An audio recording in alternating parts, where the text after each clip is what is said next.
Hello, everyone, and welcome back to another, or the next, whichever way you think about it, episode of the Property Investment Australia podcast. I am one of your co-hosts, Lachlan Vidler, and as always, I'm joined by Will Sanchez. Will, how are you, mate? What's going on? I'm fantastic. You're fantastic. Fantastic. Yeah, some interesting things happening over the last few weeks. Yeah. Well, sure. Have you heard?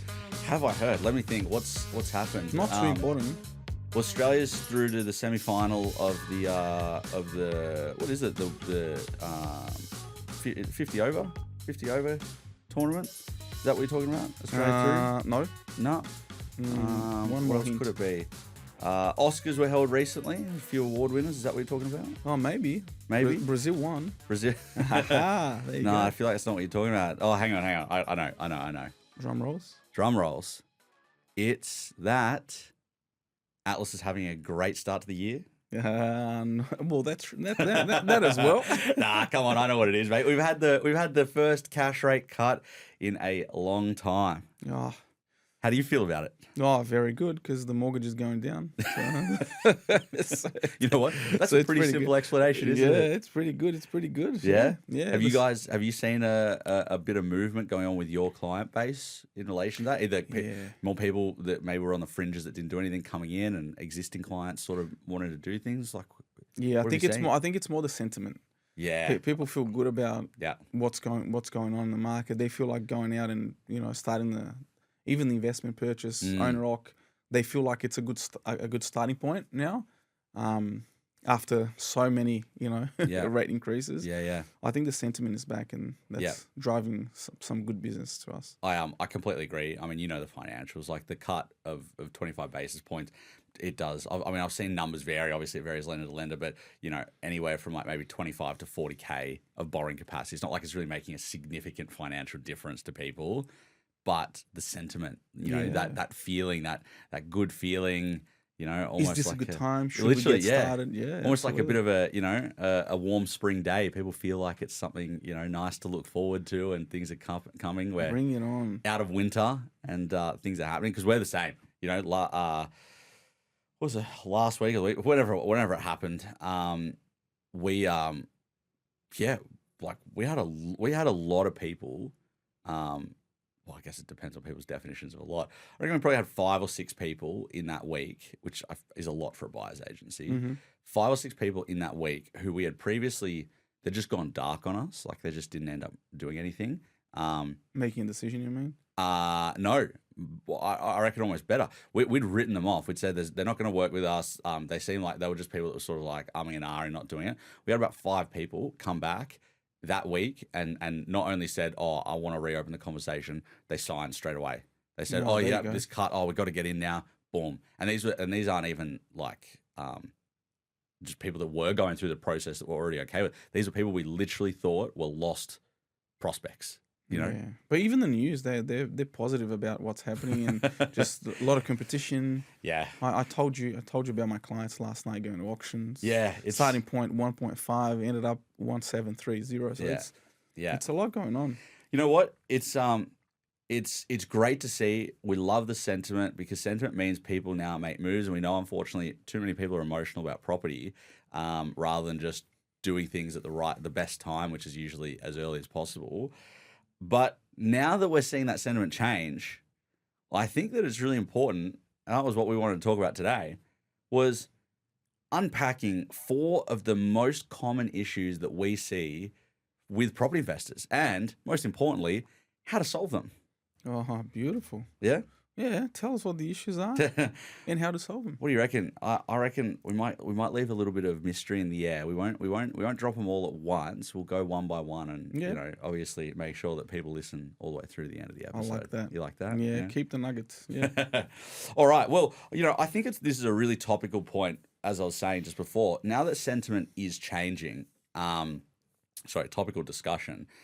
Because sentiment is changing, a lot of the issues that we're going to talk about today are issues that people that are now going, oh, I feel comfortable and I feel good about jumping in now, they're still probably going to face all of these issues. Mm-hmm. And I have seen many a client get themselves into a bit of a frazzle over some of these issues, of which they're all very normal.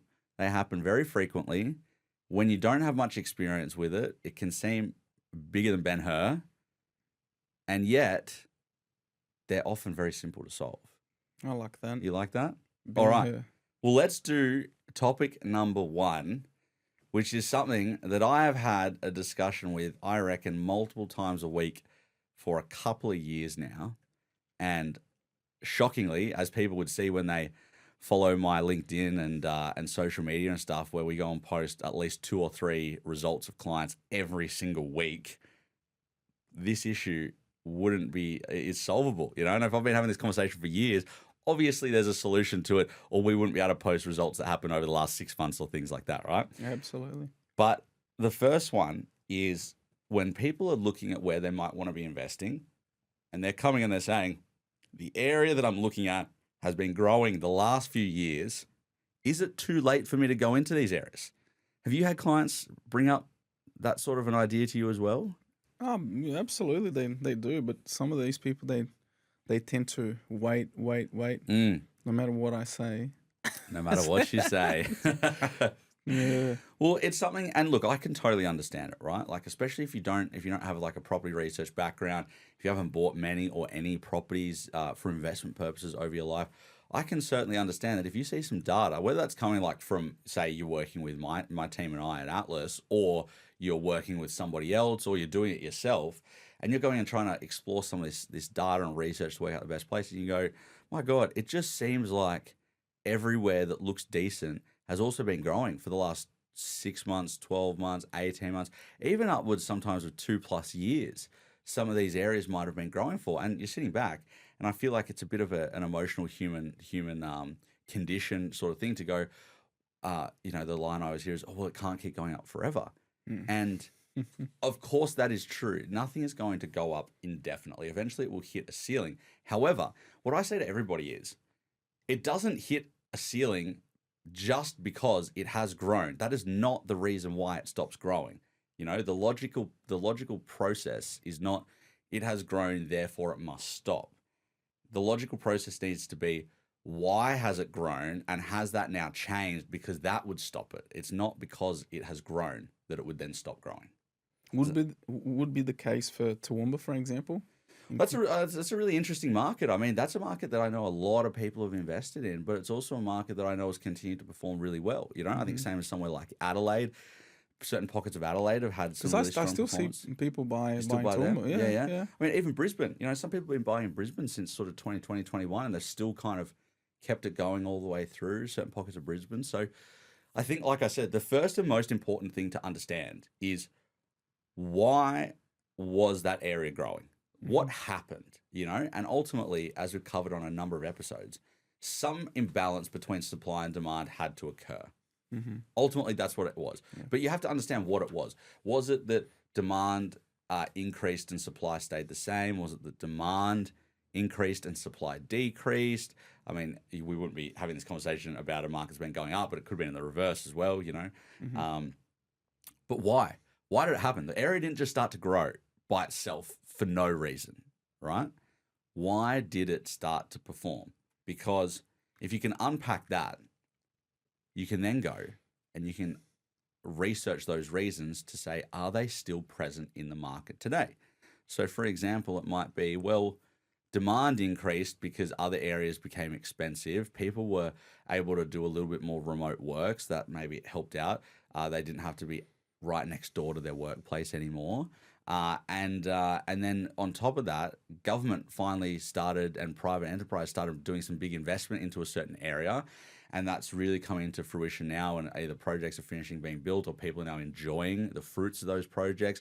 So it's made it really desirable. So demand has really increased, and then supply, oh, well, there's really no more available land, or it's really far away, so there's no new properties. We've got all these people moving here. You know, like Toowoomba's a good example. Like, you know, big hospital getting built. There's all these people. Yeah, because I remember we've even done deals at like 400 or thereabouts. Back in the day. Now I'm not too sure. Probably above 700, 650. It depends. It depends. You definitely still find the sixes. I mean, I feel like Adelaide's a really good example as well. I remember doing a deal for that favorite client of ours that likes cars when they're doing pre-approvals. And we bought that property in Adelaide for 318,000. Yeah, I remember. Oh my God, that was. You remember that one? Yeah, 300. $318,000 in Adelaide. But so things happen, right? And of course, like some of the demand really can come from people moving to an area because it is significantly cheaper, and they could still have the same, if not potentially a better quality of life. But like I said, most importantly, why did it grow, and are those reasons still there? And then as the final piece of that puzzle, having a look at the macro and micro factors of that area when the growth started versus where it was today. Because we've talked about a lot of those factors and a lot of those metrics in different episodes. But looking at the numbers is then going to help to strip the emotion out of it. It's going to help strip that emotion of, oh, it's grown, it can't keep growing. You can really unpack it. How do those supply metrics look? How do those demand metrics look? What did they look like when it started growing? Is it below where it was even then? Is it still sitting at historic lows? If that's the case, I can tell you, those metrics don't change overnight. It can take months and months and months. And as long as you're, and often the most important thing is, as long as you're buying when the metrics are still in a good place, when the metrics start to change, all that's going to happen is that less people are going to be buying. But as long as you've bought at the right time, it won't, it's unlikely to have a significant impact on you because you bought at the right time, right? Property markets can't go up forever because eventually they will hit a ceiling where the demand and supply rebalances. But that's the beauty about using buyer's agent services, because you wouldn't enter a market unless you knew it's you're still going to surf the benefits of the upward trend. Well, that's it, I think. Right? Yeah. Because if you're doing the job yourself, you might think, yeah, this is a good area. I see a lot of activity, a lot of people are buying. I see a lot of news about it. Then you just go on the hype and get it and buy a property. And the next thing you see, it's, oh my God, 12 months, 10,000, 2 years, 20,000. Oh my God. I think you hit the nail on the head. It really comes down to your ability to research, right? And like one of the things when we had that episode, we talked about biases, and we talked about Dunning-Kruger, where people who don't know much about a topic feel like they know a lot, so they have a misplaced, I guess, sense of knowledge around it. I think that's what you're really talking about here. Is that's where a good professional team can really help you, because they are going to have that knowledge. And if you're going to go at it alone, you really have to be critical about your ability to analyze, because you could buy into a market that has had its growth. If you don't understand how to do that, it's going to be pretty impactful for you, right? So that is common issue number one that we see. Is it too late to buy into a market if it's already had some growth? And I guess to really summarize that point, it's really about knowing, why did it start growing originally? Where do those factors that made it grow originally, where do they sit today? And then helping that analysis by using the metrics at a macro and micro level, of which we've talked about on different podcast episodes, to really unpack that, to strip the emotion out, to make sure you are only focusing on the numbers, the ones and the zeros, the data, and not just a psychological sort of repercussion in your own mind, right? So that's number one. Number two, a bit more in your wheelhouse here. I like that one. You like this one? Yeah. Drum roll. The bank won't honour my, and I put in inverted commas, pre-approval. So, for everybody listening, because Will and I were having a good discussion before we recorded this episode, Will saw it, and his first thought was, oh, that's pretty unlikely. And you know why he said that? It's because he's a damn good broker, and he wouldn't get a pre-approval for somebody that was unlikely to have an issue down the road. Thank you, sir. So I had to say to Will, when I was writing up the plan for this episode, what I really wanted to unpack on this one, more than Will's expertise, because he wouldn't let that happen, is, and that's why I put it in inverted commas, those other types of pre-approvals that kind of aren't really maybe pre-approvals, but they'll people can think that they are, right? The baits. They call it baits. Yeah, almost. They honestly are sometimes almost like a bit of a bait and switch, And unfortunately, they have the disclaimers there, which protects them. But I think because it's a really misunderstood. Unfortunately, because it's really misunderstood, I think a lot of people get suckered in. So for everyone listening, what I'm talking about is, have you ever got a letter in the mail from your bank, and it might say something like, you could borrow up to, 950,000, right? And then suddenly they have that letter, and if you don't really understand what's going on, you now might think you've got a pre-approval, or that the bank has said, oh, we know how much, we see a My salary capacity is coming in, 950. so I could buy something up to 950, or borrow up to 950. So that's, potential item number one. Item number two, you go into a bank, and this does happen through brokers. We don't have the time today for me to go into it, but I have seen it happen with brokers of a lesser caliber to you, my friend. Really? But probably more so when you go direct to bank, not getting the fully assessed pre-approval, which you can talk about in a sec. Yeah. But it's where you go in, and basically all they do is they ask you for your income, and then they may ask like, oh, do you have any big debts? Oh yeah, I've got a home loan. Oh cool, what's that? Oh, 500. Okay, cool. And that's it. They just stop there. It's primarily around your income. So it's not really a fully assessed approval. So when you come around, back around, you can talk about it more in a sec. Obviously, the bank interrogates your income and expenses a lot more than that. Suddenly, you go from having a 800K approval to a 500, and suddenly that property you're looking at buying doesn't come off. So there's that one. Or what was the other? I think I had a third one. What was my third one? Online calculators.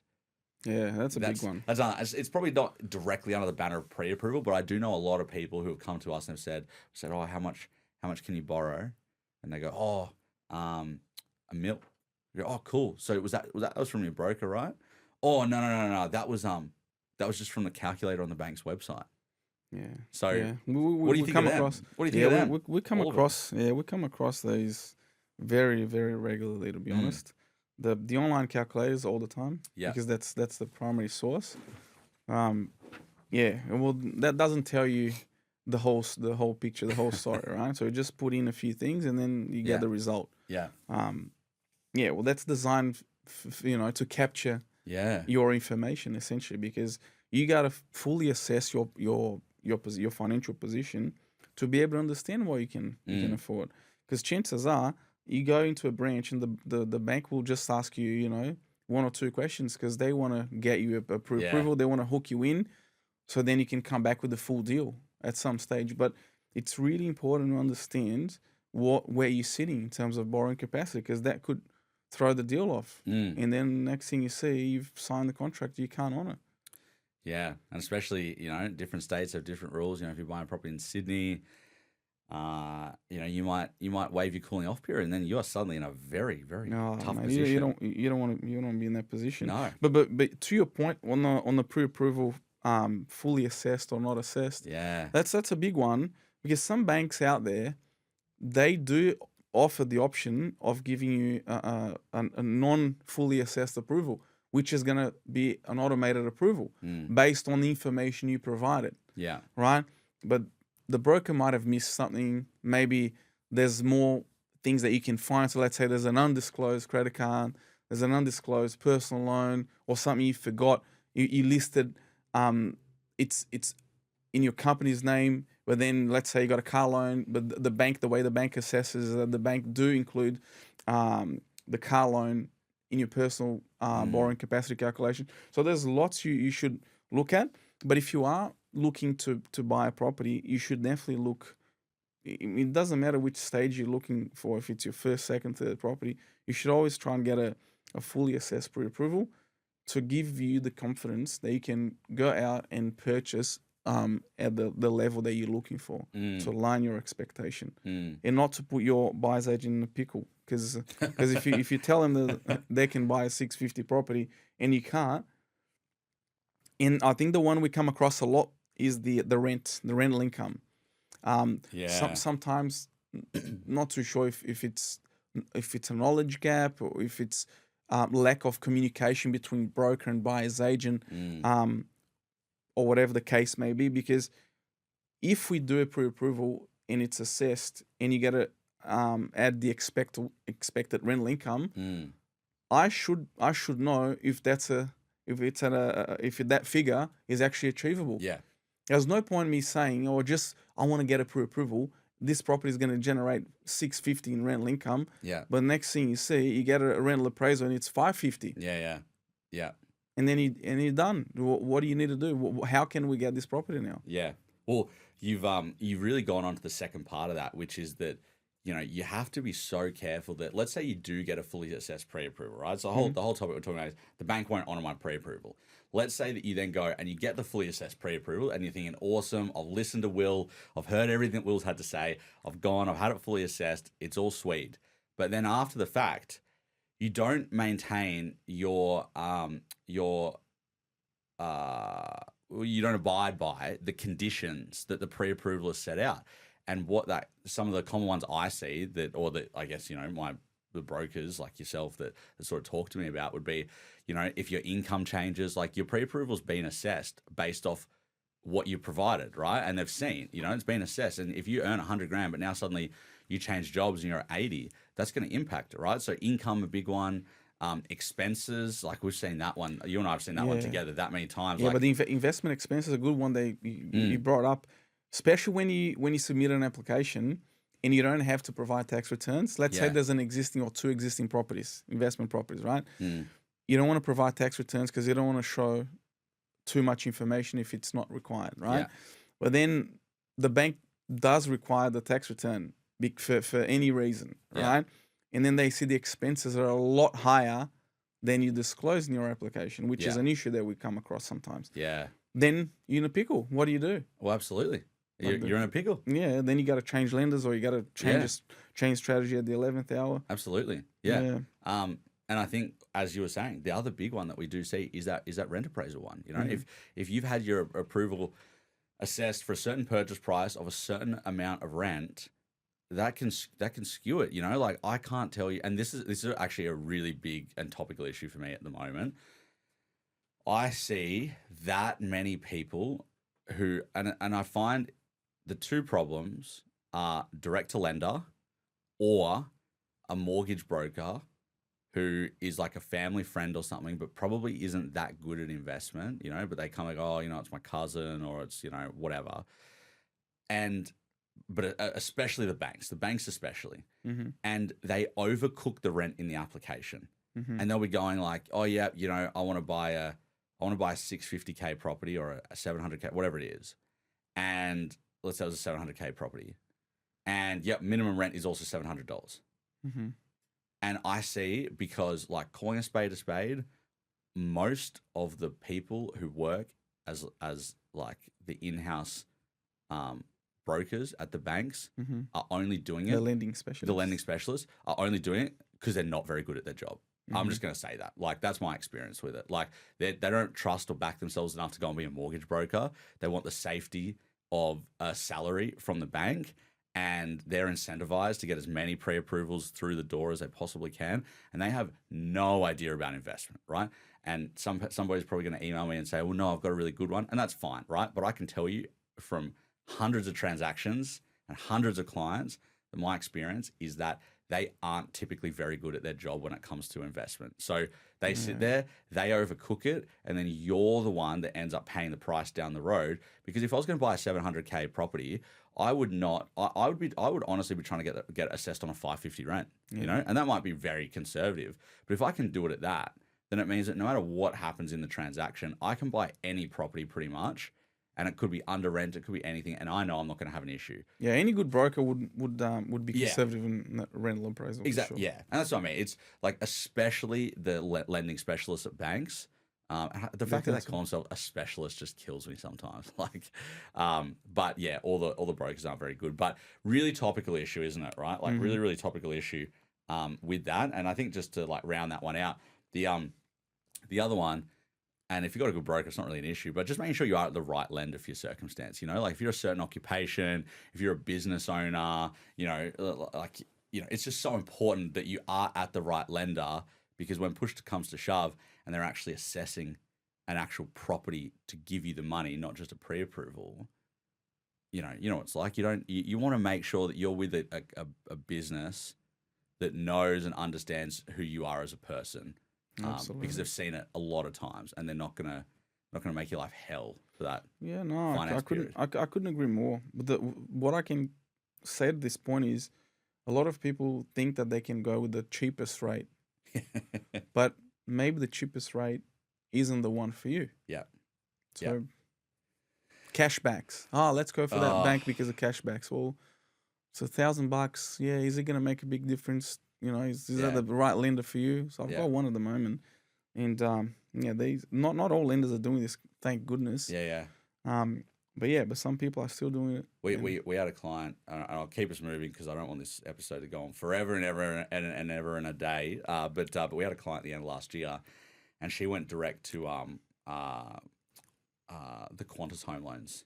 Oh my God, for the points. Exactly right, and she was putting so much pressure on me and the team, and we didn't actually know that at the start. That was the reason. And it got really close to her pre-approval expiry because she'd also come to us late from memory, so we didn't have a lot of time. And I don't know, I don't know why I hadn't asked, because one of the first questions I ask if a client really starts putting pressure on the pre-approval timeline, I said, I just want to confirm, like, are you rushing us because if we don't get it done in this time period, you're not going to get approved for an extension? She's like, oh, no. It's that if we don't do it in this time frame, I'm going to miss out on my 150,000 Qantas points or something. Oh, my God. And I said, I just shook I was on the phone to her. I was just shaking my head. I was like, look, if we can do that for you, obviously we're going to do it. But, like, the most important thing is to get the right property here. Yeah. And, like it's you want to jeopardize the quality. Scenario. Yeah. What's more important to you? Like, this property that you're going to hold for the next 10 to 15 years, or getting 150,000 Qantas points. Like, go sign up for another credit card and you'll get that as a bonus. Like, it's not... Anyway, lender selection, so important. But moving on to number 3, my building and pest inspection has come back with issues. What should I do? I'm sure you have, especially maybe clients that aren't working with a buyer's agent professional. Oh, yeah. I'm sure you have clients that come to you for some guidance on that and a bit scared, a bit freaked out. Yeah, no, mate, that happens a lot. Yeah. Well, what do I do? Firstly, should I get a beauty and pest inspection done? Well, I mean, absolutely. Yeah. I cannot say that enough. Absolutely, you should get a building and pest inspection. Yeah. Well, no, we do see that a lot in how to. Yeah. And how to proceed when they do. Yeah. When you do find issues. Like, some people freak out, some others are okay, some people with the right guidance are okay.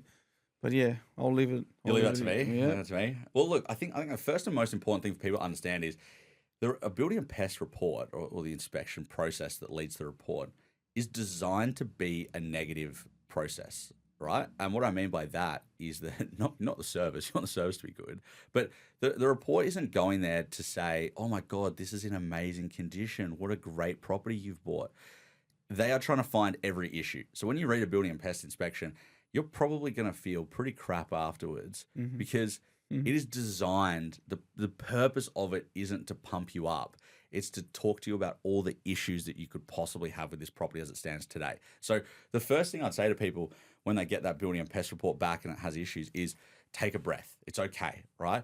I have seen in the hundreds of properties we've bought, I reckon I could count on one hand the amount of properties that I've seen that have come back and there is not a single issue to be found, right? And usually when that's the case, I actually call the inspector to say, are you sure that you went over this properly? Because every even property brand has new issues. properties, Even brand new properties can sometimes be the worst because like just the workmanship these days is horrible. But you know, I mean, we only do established. But you're always going to have something. And a good building inspector, I've literally seen the best building inspectors go down as far as saying like doors are creaking, you know, taps a bit stiff, like can sometimes be challenging from a business point of view talking to a client, especially if they don't have a lot of experience with that.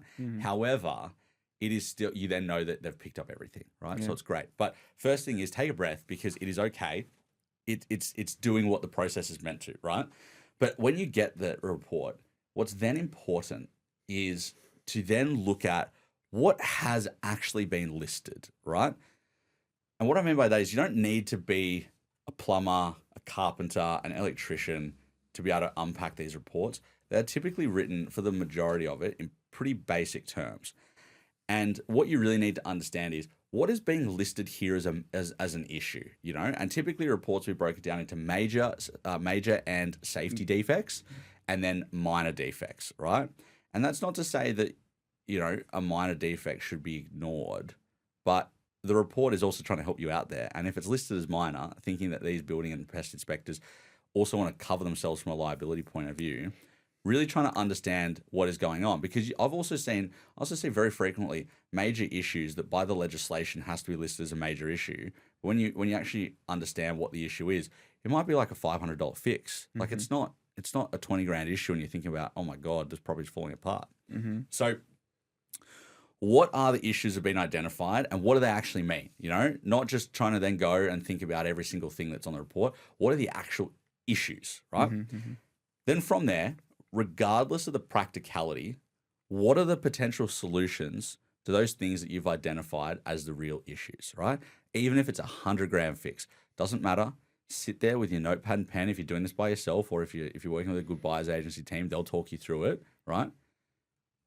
What are the solutions? Because you cannot fix it if you don't know the solutions, right? You cannot ask the question to a vendor if you don't know the solutions, no matter how crazy they seem. So you have to sit there and work it out, because when you understand the solutions, you then understand what needs to be done. And if it can't be done, cannot we still proceed with the deal? Or if that can't be done, is this the kind of thing that we walk away from, right? Yeah, a good example of that was one of our clients. I remember they signed a contract, they bought the property, but then you found out that the one of the extensions, I think, wasn't council approval.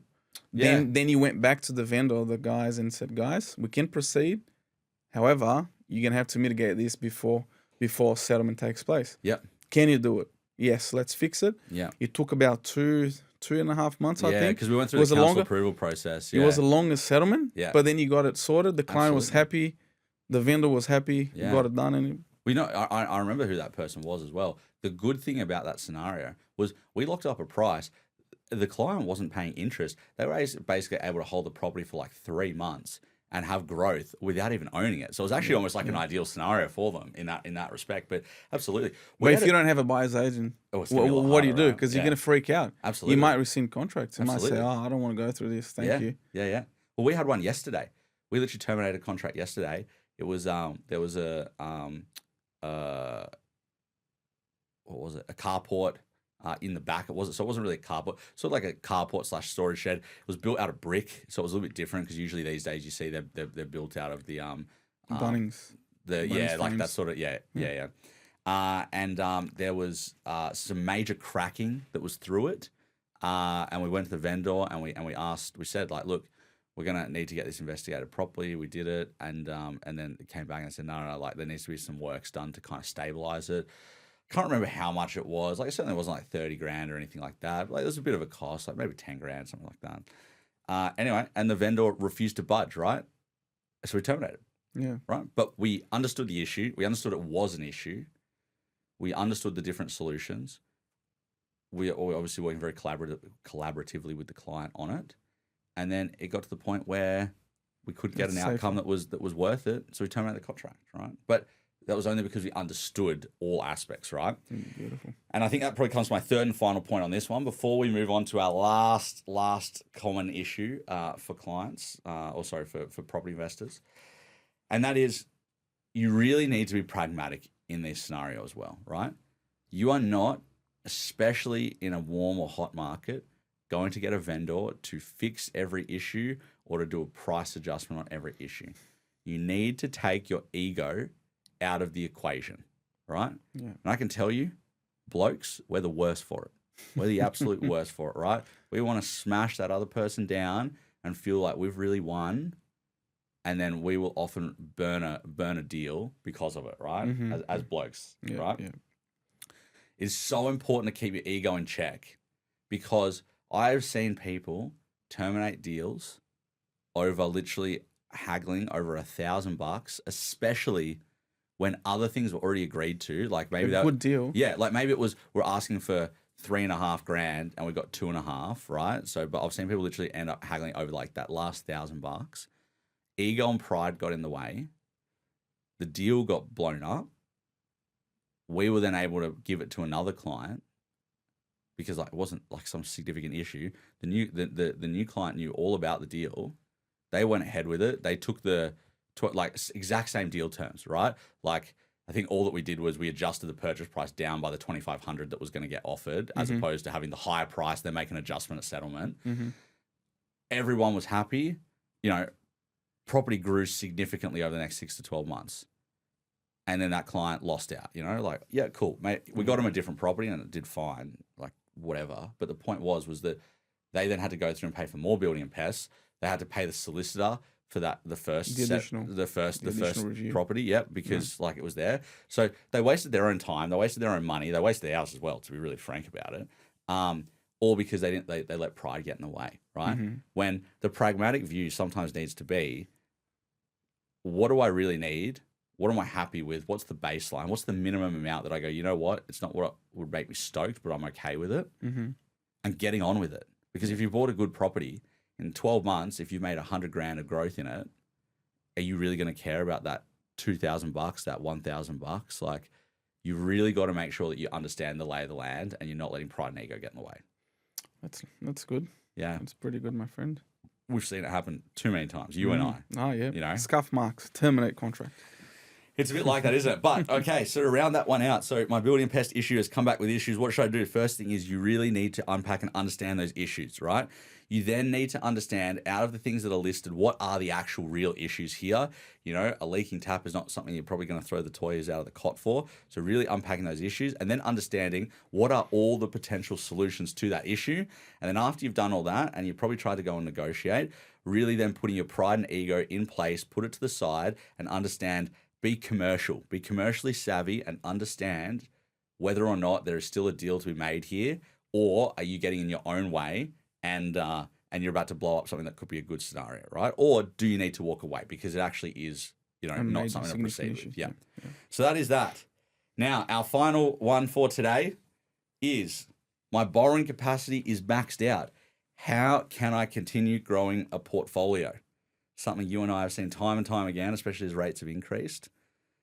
And I think for me, the very first thing that I always think about when somebody comes to me to talk about that is, how are your current properties performing, right? If you already own a few properties, are they doing what they need to? Because if they aren't, maybe it is better to remove them from the equation, right? Free up some of that debt to be serviced to something else. I'm sure you've seen that. People. Oh yeah, we've got one at the moment. Yeah. She's a good lady. She's buying. She's got two, but one is, I think, in the Hamilton Island area. Hamilton Island. Yeah, area? well they're thereabouts. Yeah, Early Beach. Beach. Yeah. So it's the holding expenses. I know exactly who you're talking. Yeah, the holding about. expenses are pretty significant. Yeah. So she's selling. Yeah. She's selling that one to then buy. I know exactly who you're talking about. Yeah. What's going through the process? I was going to say, what do you reckon she's going to be able to borrow after? She's going to sell it for somewhere around the 650, 620 mark. Yeah, That's what the agents told her. Yeah. She's going to have another 250,000 left over. Yeah. And then we can borrow another 400, 500,000 thereabouts. So she's getting up around, like 600, 700 type purchase. 600, yeah.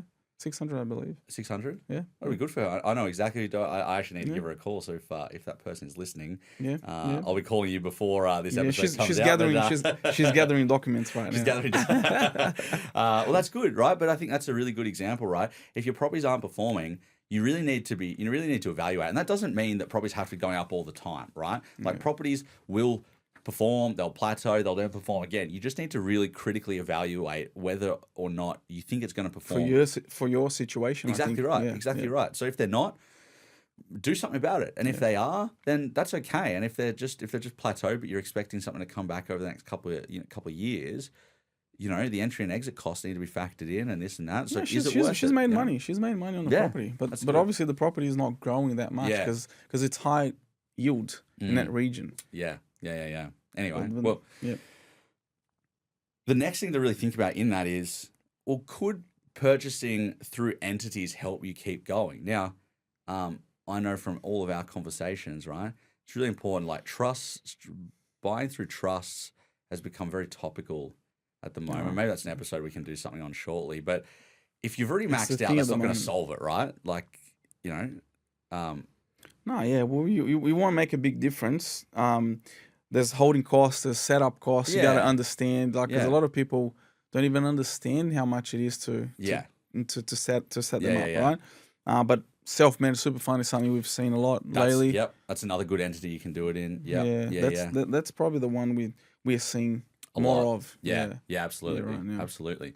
I think it's that's to me where having a good strategy and plan is so important, because if you have maxed your borrowing, going through trust isn't going to let you do it now. It's already too late. You need to do that 1 or 2 properties ago. So then maybe, you could salvage it by going, oh, maybe a self-managed super fund is the right option for me if you get the right advice around that. So it allows you to still kind of keep growing your portfolio. But, that already has its own limitations as well, so which we won't go into. Maybe. And but what you're trying to say is there are options. There are options, yeah. Beautiful. But strategy is important, because those options often need to be brought in before you are actually maxed out. So maybe the issue that we're talking about here really needs to be more like, it's not I'm maxed out, what do I do now? It's I will be maxed out soon enough. What do I need to do now to start to prevent it, right? Correct, yeah. Or, like a bit of a left of field suggestion, and obviously it's only right in some circumstances, is it worth moving assets from maybe your personal name into another entity? And yes, you would cop stamp duty for that, and there would be costs. But depending on your situation, is it worth taking a 25 grand hit, and then you can free up something significant, or for some people, is it 100 grand hit? Maybe you're moving 2 or 3 or 4 properties, but that is going to, based on what your circumstances and where your life is or where it's going to be, frees up, something exceptional. It's there. Or probably the last thing before we wrap up is, do you just need to wait? Are you just at that point where you are maxed out and there is nothing you can do? And we all hit that point eventually. Do you just need to wait? Do you need to wait for rates to come down a little bit? Need the rents to keep compounding? Maybe you get a promotion in your job, or you're having your inflationary increases, whatever it is. Do you just need to wait?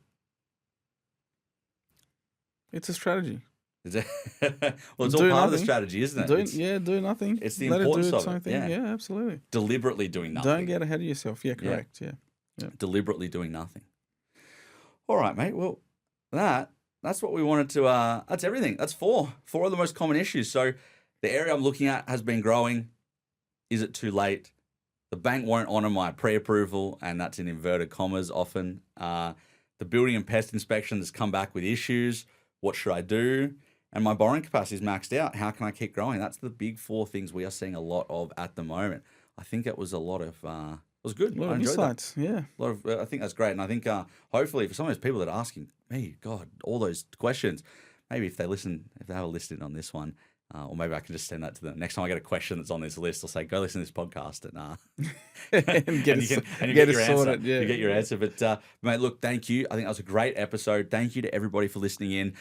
As always, if you're really enjoying everything that you're hearing from us, we're still loving it. We're back. We're very much, I don't know if you actually know this, we are almost at our 12-month anniversary of the podcast, which is absolutely fantastic. So if you're loving it, please go and give us 5 stars. Go and drop us a nice review as well on your streaming platforms.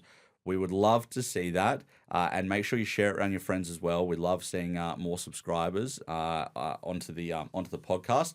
And then finally, and potentially most importantly, if you are looking for help with your financial situation, please go and have a chat with Will and his team at Aussie Newtown. He's a platinum broker. They're a platinum franchise. They're also good people, so you'll probably enjoy having a chat with them. Go and have a chat with them. The details are in the episode bio. And then if you are looking to start or grow your portfolio, especially now that you've seen the first rate cut come in, I can tell you the market is going to get hot and you need to start making moves now. That is not me trying to sell our services. That is me being honest and pragmatic. You need to start going now. So if that's the boat you're in, come and have a chat with myself and the team at Atlas Property Group. You can get us at atlaspropertygroup.com.au. Book in a call, and that link is also in the episode description. And we would be absolutely happy to help you out. But until next time, thanks for listening in, guys, and we'll be back with you shortly. Thank you. This is a Piccolo podcast production.